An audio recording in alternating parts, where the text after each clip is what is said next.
you don't just amass talent. If you amass just talent, you will not win.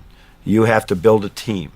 And we're looking for those little, the spot, whether it's the manager or the first guy off the bench or the ninth guy in the game, the walk-on. He is just as important in our mind every day. And so we're always trying to engage with guys you may not think are primary people in your organization because they aren't as visible and they don't show up as much as far as what the people see. They're making things go. So we're always thinking the team, what's best for the team. And as Jeff Meyer, my one assistant, says all the time, and maybe some people around the world haven't heard of this, that the higher the tide, all the boats come up. And so we're always trying to raise that tide up so that everybody feels good about our team. And it really has worked very well for us to not like say, okay, these are the premier guys, we got to bow down to them, and these guys over here are just the walk-ons, are just the bench players. No, everybody's got equal importance.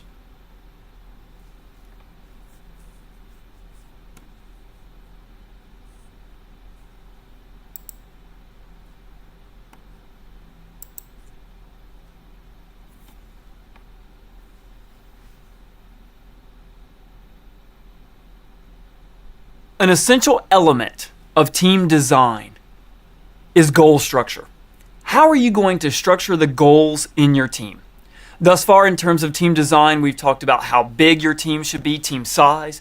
We've talked about composition in terms of diversity, surface level and deep level diversity. Now we're going to talk about goal structure. Now, if you had an opportunity to engage in our Inspiring and Motivating Individuals course, we talked extensively about goals. We talked about how to set SMART goals. We talked about the advantages of SMART goals. We talked about the disadvantages of SMART goals. Some of those same themes will show up here. But what we're learning probably over the last 5 to 10 years is that what's true for individuals, what works for individuals in terms of goal setting, is not always the same that works for teams.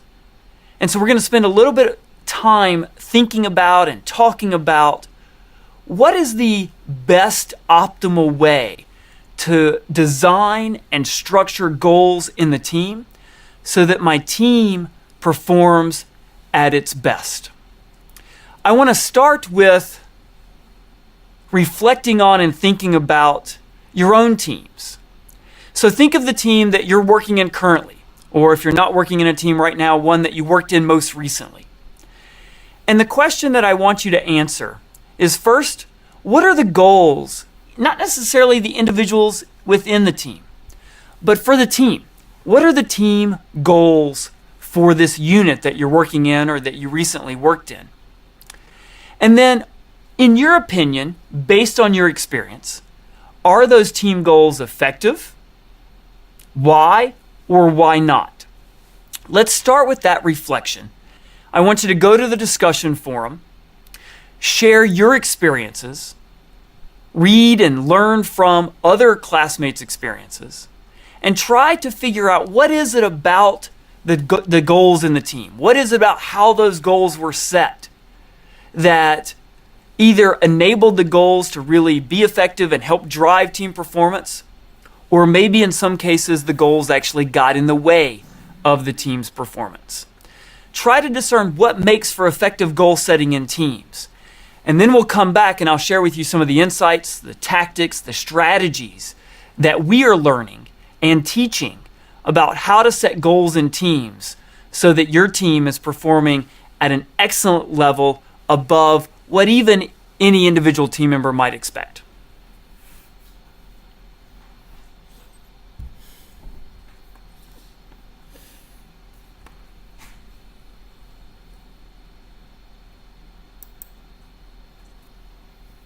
Okay, so you had a chance to engage in the discussion forum, share with your classmates, learn from your classmates in terms of goals, goal setting in teams. What I want to do now is revisit some of the fundamental principles that we talked about in our course on inspiring and motivating individuals. I want to revisit some of those core concepts and share with you how, in some cases, we actually find differences when we look at teams and goal setting in teams. So one of the classic recommendations that we often give for setting goals with individuals is to ensure that the goals are SMART. And what do we mean by SMART?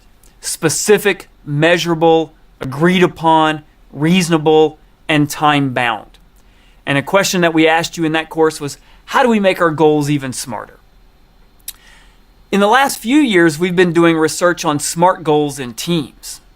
In particular, the specific dimension of the SMART framework. And what I want to share with you is some data that a colleague of mine, Jennifer Nargan out at Arizona State, myself, and a few others, what we discovered when we looked at specific goals in teams and the impact on performance. And in particular, the differences we found with regards to whether the team was performing what was a simple routine task or a complex novel task. And differences we found of whether or not we were talking about a specific learning goal or a specific performance goal. So just to be clear, a performance goal in this case might be to produce a certain number of widgets. A learning goal might be to learn something new about a particular aspect of the task. And we can set goals both for the performance and the outcomes, the outputs. We can also set goals for learning. And in organizations, in many organizations around the world, we see that organizations have goals for performance, and we see that organizations have goals for learning as well. Developmental objectives, for example, if you have development plans in your organization. And so what we learned in this study is the impact of the specific aspect of the goal depended both on the complexity of the task and what type of goal we were talking about. So what you see here is team performance on the y-axis, and then whether it's a simple routine task and a complex task on the x-axis. But then you see two different lines. Now, not surprisingly, both lines have a negative slope, meaning that as the task gets more complex, teams on average perform worse. That's not surprising, and here we've set the average of team performance at 0. And so you see the difference around that average. It's pretty intuitive that as the task gets more complex, the team's going to have a harder time performing that task. So that's why you see that negative effect. But look at the difference between these two lines. In particular, what we find is that if the team is given a specific learning goal, they actually perform worse than teams that are given specific performance goals. Now, you might think that the reason for that is because, well, one goal focuses on performance, and that's what we're measuring the team on, and the other goal focuses on learning. Well, what we actually find is that whether we look at performance or whether we look at whether or not the team learns, we find the exact same effect. So why is that? Well, what we find is that when we create very specific learning goals, so an example of a very specific learning goal would be learn about XYZ aspect of the team task, okay? Versus a more general learning goal, which would be do your best to learn about the task generally. Something like that. Those specific learning goals, when in teams, focus individual team members' attention on very narrow elements of their tasks. And in particular, they make the team members work much more individually than as a team, which means we see reduced levels of coordination, we see reduced levels of communication across team members, and we just see less teamwork generally, which in that really complex task, we miss opportunities for learning and innovation because it's in those complex tasks where we most need team members to be communicating, coordinating, really sharing their information, their diverse inputs, ideas, backgrounds, to really create that learning opportunity and innovation and creativity. It's in that complex task where that coordination, communication, and teamwork is most important. But by having this super specific learning goal, we narrow individuals' attention to their specific aspect of the task, thus missing out on all the value of the teamwork. And so what we're now recommending is, if you're going to set a specific performance goal, perfect, fine. But if your focus is on learning, you want in teams to set a more general learning goal and not be as specific as we would if we were applying the SMART framework to learning in teams. So that's one really important implication for you in managing your teams. Learning versus performance, simple versus complex tasks, specific versus more generalized goals. Now, another element that we talked extensively about when we looked at goal setting with individuals is goal difficulty. How difficult or challenging should we make the goals? And you'll remember this study that we shared with you, where when individuals accept the goal, when they're really committed to that goal, what we find is that as the goals get more difficult, we find that performance increases significantly with goal difficulty. So as the goals become a greater stretch, more challenging, when I'm really committed to that goal, my performance increases. But what happens when we take that to the team? What we actually find is it depends on the personalities in the team. So for example, easy versus difficult goals. And here I'm looking at the team's ability to adapt to changing conditions in their environment. And what we actually find is that if the team is assigned or set really challenging, difficult goals, that improves team adaptation and performance only if the team has what we call a learning orientation, which is really very akin or similar to a personality dimension.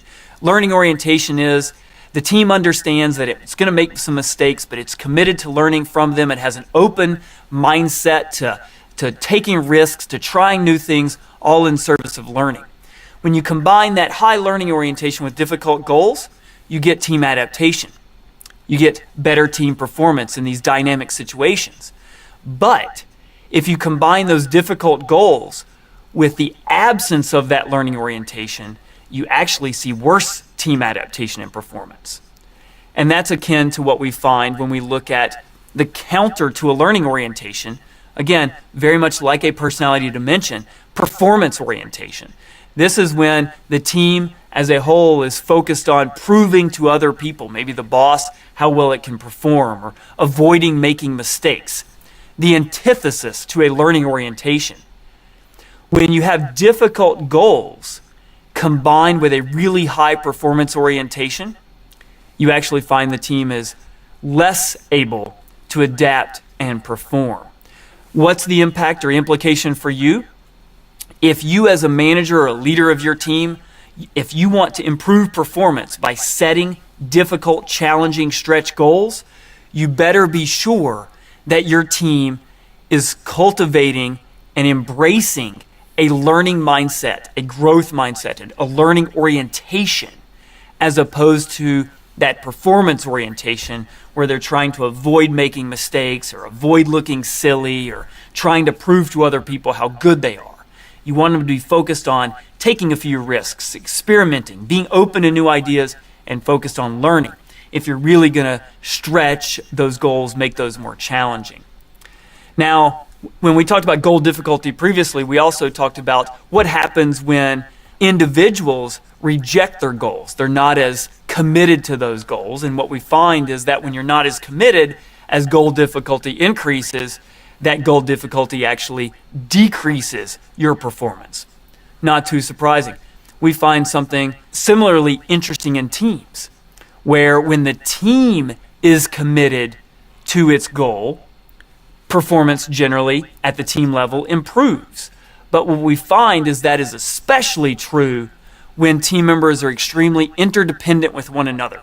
Interdependence is something you'll talk at length with Maxim about in one of our future upcoming sessions as interdependence in teams. What we mean is, I can't get my work done without you. If we are really interdependent on one another, we can't get our work done without each other. Okay?